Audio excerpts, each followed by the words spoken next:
Hello everyone. I am here today to read some passages from a great book called Ready Player One by Ernest Cline. The first passage I'm going to read is when Artemis and Wade meet for the first time in the Oasis. It is on page 87 if you want to follow along. "Who the heck are you?" the silhouette demanded. The voice sounded like it belonged to a young woman, one who was itching for a fight. When I failed to answer, a stocky female avatar stepped out of the shadows into the chamber's flickering torchlight. She had raven hair, styled Joan of Arc short, and appeared to be in her late teens or early 20s. As she got closer, I realized I knew her. We never actually met, but I recognized her face from the dozens of screenshots she'd posted to her blog over the years. It was Artemis. She wore a suit of scaled gunmetal blue armor that looked more sci-fi than fantasy. Twin blaster pistols were slung low on her hips in quick-draw holsters, and there was a long, curved, elvish sword in a scabbard across her back. She wore fingerless Road Warrior-style racing gloves and a pair of classic Ray-Ban shades. Overall, she seemed to be going for a sort of mid-80s post-apocalyptic cyberpunk girl-next-door look, and it was working for me, in a big way. In a word, hot. So, for a question for this passage that I would ask is something about how the author is using the description to paint the reader a really clear picture of Artemis. The next passage I'm going to read is from page 60 of the book, if you want to follow along. And this passage explains the popularity of the Oasis and how it has gotten so huge today.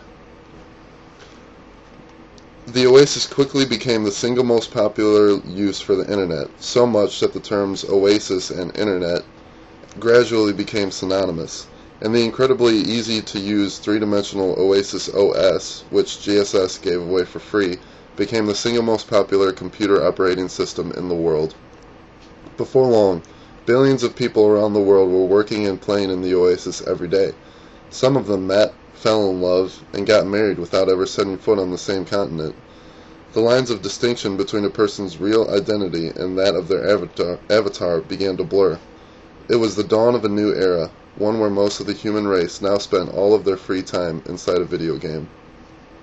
So that's kind of showing why, or how big the Oasis has gotten in their world. And a question that I would have after reading this passage would be, what do you think would shock Wade the most if he were sent to our world and had to live in a world without the Oasis? So that's something to think about too.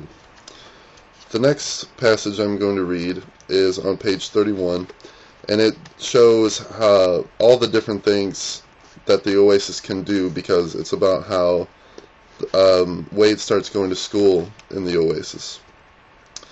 So he says, "For me, school had been a Darwinian exercise, a daily gauntlet of ridicule, abuse, and isolation.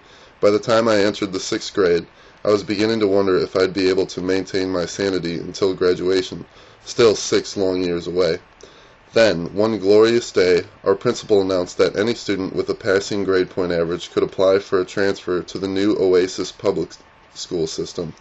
The real public school system, the one run by the government, had been an underfunded, overcrowded train wreck for decades, and now that conditions at many schools had gotten so terrible that every kid with half a brain was being encouraged to stay at home and attend school online. I nearly broke my neck sprinting to the school office to submit my application. It was accepted, and I transferred to Oasis Public School number 1873 the following semester."